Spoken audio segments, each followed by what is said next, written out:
Bonjour, aujourd'hui nous sommes dans Matthieu chapitre 26 et notre titre « Judas Iscariote, l'apôtre Pierre et nous ».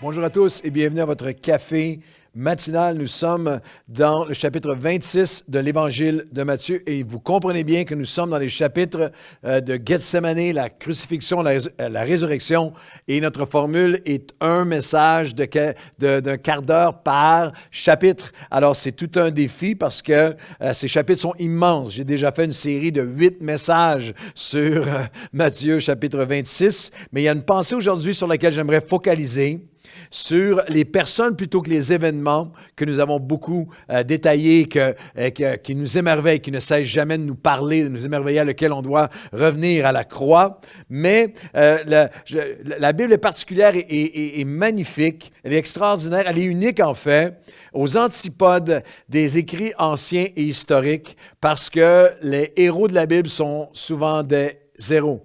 Ils sont exposés dans toute leur humanité, dans toute leur faiblesse et leur faille. Ce n'est pas « il était une fois » et ça ne se termine pas par « ils vécurent heureux et eurent beaucoup d'enfants ». C'est des vraies personnes, des vrais gens avec toutes leurs failles. Et dans le chapitre 26, nous avons 2 disciples, Judas Iscariote et l'apôtre Pierre. Et nous allons regarder à 3 éléments ensemble. À leur cheminement et leur parcours, à leur chute et leur péché et leur choix envers le pardon. Lorsqu'on parle du cheminement et du parcours de l'apôtre Pierre et de Judas Iscariote, ça semble tellement aux antipodes, tellement opposés, tellement dans des directions et avec des dénouements différents. L'apôtre Pierre qui semble tellement, qui est le héros, qui marche sur l'eau, qui a la révélation, tu es le Christ, le Fils du Dieu vivant. Tu es Pierre et sur cette pierre, je bâtirai mon Église. C'est lui qui ouvre le message à la Pentecôte où il y a l'ouverture même de l'Église telle qui va changer l'histoire du monde. C'est lui qui, dans les Actes des Apôtres, on retrouve l'apôtre Pierre dont l'ombre guérit les malades, qui dit « Je n'ai ni argent ni or, mais ce que j'ai, je te le donne au nom de Jésus-Christ de Nazareth. Lève-toi et marche. » Et le boiteux se lève et de l'autre côté, il y a Judas. Judas Iscariote. Une chose que je peux simplement dire, c'est qu'il n'y a pas de basilique Saint-Judas à Rome. Il y a une basilique Saint-Pierre, mais pas Saint-Judas, le traître, celui qui a failli, celui qui a tout balancé, tout perdu. Leur parcours semble tellement différent, mais pourtant leur cheminement et parcours ne sont pas autant que vous pensez. Si vous regardez et étudiez les Écritures, les deux ont marché 2 ans et demi ou un peu plus avec Jésus. Les 2 ont été choisis parmi la multitude.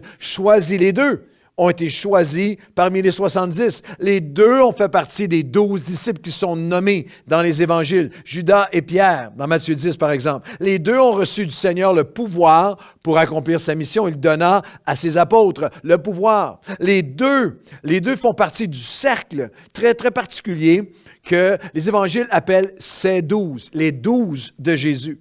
Les 2 ont reçu la mission et ont été envoyés avec puissance pour prêcher le royaume de Dieu et guérir des malades. Et les 2 sont revenus parmi les 12 qui reviennent raconter à Jésus tous les miracles qu'ils avaient faits, les délivrances, l'évangile qui a été prêché. Les 2 ont été appelés amis. Jésus a dit, vous n'êtes plus seulement mes serviteurs, je vous appelle mes amis parce que vous faites ma volonté. Et Jésus a même appelé Judas Iscariote jusqu'au tout dernier moment. Dans Matthieu, chapitre 26, au verset 50, lorsqu'il vient même pour le trahir, il l'appelle encore ami.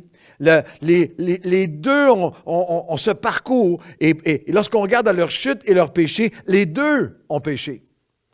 Les 2 ont chuté. Lorsqu'on regarde à Judas Iscariote au verset 14 de notre chapitre 26, alors l'un des 12 appelé Judas Iscariote alla vers les principaux sacrificateurs. Verset 15, il dit, « Que voulez-vous me donner? Et je vous le livrerai. » Et ils lui payèrent 30 pièces d'argent. Depuis ce moment, il cherchait une occasion favorable pour livrer Jésus. Judas a péché. Judas avait un poison dans son âme. Il avait entendu Jésus prêcher aux multitudes, « Tu ne peux pas aimer Dieu et Mammon. » Il avait entendu dire qu'est-ce que ça donne à un homme de gagner le monde entier mais de perdre son âme. Mais il avait ce poison dans son âme. Les scientifiques, l'amour, dans son cas, l'amour de l'argent au-dessus de tout. il y avait, les scientifiques nous enseignent, nous révèlent qu'on a tous l'image d'une chenille qui est cachée dans la chenille, le papillon qui est caché à l'intérieur de la chenille, en développement. Mais ce n'est pas toutes les chenilles qui deviennent papillons. En effet, parfois, une mouche pique et insère une larve, un poison dans la chenille. Elle continue à exister. Elle ne meurt pas sur le coup, mais elle ne se transformera jamais en papillon. Le processus a été avorté, a été interrompu. Judas avait une larve, avait un poison dans son cœur. Dans son cas, l'amour de l'argent. Et Judas avait ce poison dans son cœur, mais Pierre aussi. Et toi aussi. Et moi aussi. Et Judas avait cette larve, ce poison dans son cœur, mais Pierre aussi. Dans notre évangile, Matthieu chapitre 26, dans notre chapitre aujourd'hui, tout de suite après la communion, les chants, la louange, l'adoration, dans Matthieu 26 et au verset 33, Jésus prenant la parole dit, « Même si tu étais une occasion de chute pour tous les autres, tu ne le seras jamais pour moi. » Jésus lui dit, « Je te dis en vérité, cette nuit même, avant que le coq chante, tu vas me renier 3 fois. » Et Pierre lui répondit, « Même s'il me ferait mourir pour toi, je ne te renierai pas. » Judas avait un poison dans son âme qui a causé sa chute, son péché, mais Pierre aussi. Pierre avait un poison de comparaison dans son cœur, d'orgueil, d'arrogance, d'instabilité, d'insécurité. Il avait dans son âme un amour pour sa réputation, pour qui lui était pour son positionnement, plus au-dessus des autres, qui était une larve, qui était un péché, qui était un poison dans son âme. Lui aussi a renié. Le texte nous fait frémir. Mais dans Matthieu, chapitre 26, nous savons, nous voyons Pierre qui quelques moments après l'arrestation de Jésus, se chauffe les mains au verset 69, était assis dans la cour, une jeune femme qui vient, je reconnais ton langage, je reconnais comment tu parles, tu étais avec lui.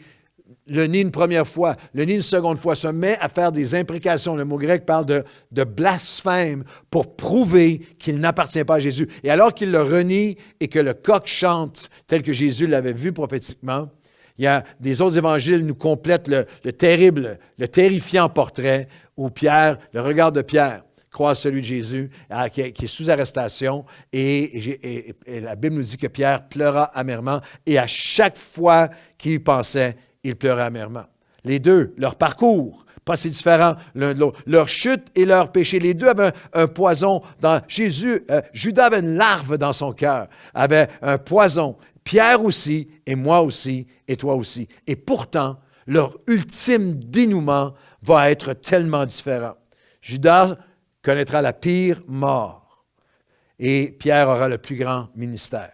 Judas aura un nom où on associe la honte. Pierre sera honoré. Judas, tristesse et désespoir. Pierre, témoignage et destinée. Judas qui sera dans l'infamie.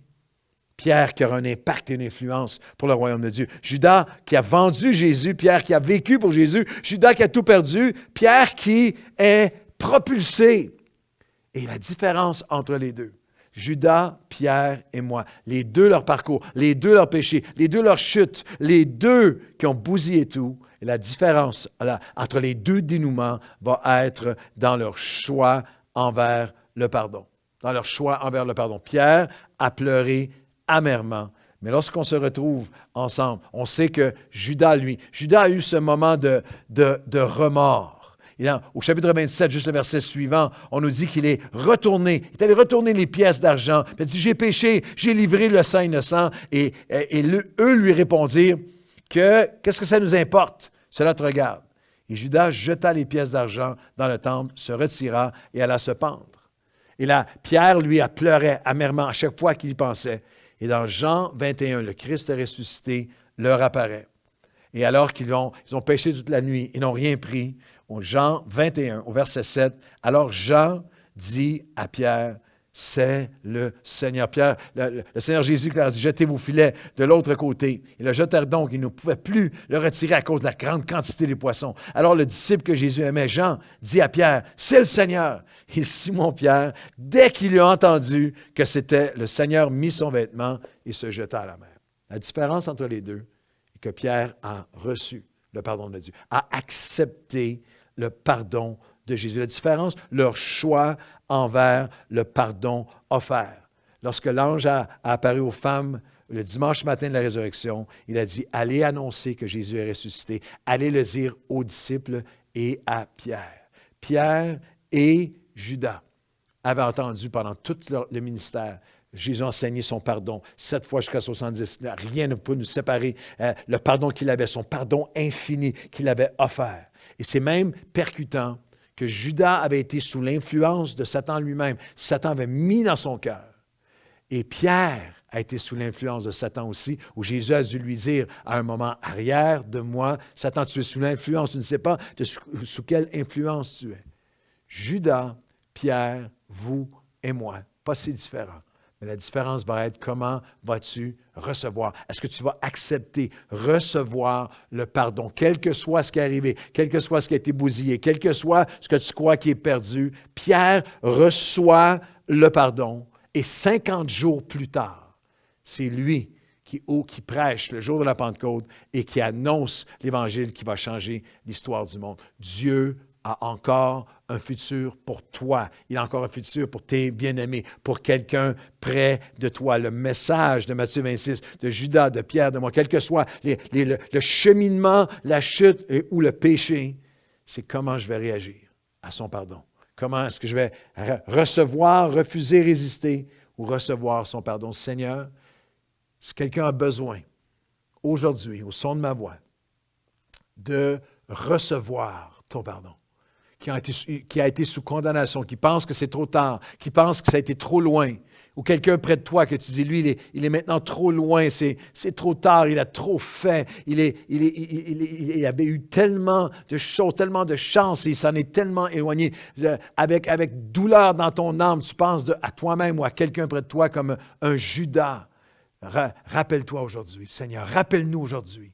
Aide-nous à nous rappeler aujourd'hui que Pierre a chuté, que Pierre a renié, que Pierre a pleuré amèrement, mais il s'est jeté dans tes bras.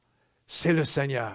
Il s'est jeté dans tes bras, dans ton amour, dans ton pardon qu'il a reçu, qu'il l'a restauré et qu'il a propulsé vers ce que tu l'appelais à être et à accomplir. Nous marchons dans ton pardon aujourd'hui, nous déclarons ton pardon, et Seigneur, qu'un grand nombre qui vivent ce moment avec nous, ensemble aujourd'hui, puissent le recevoir au nom de Jésus. Amen et amen.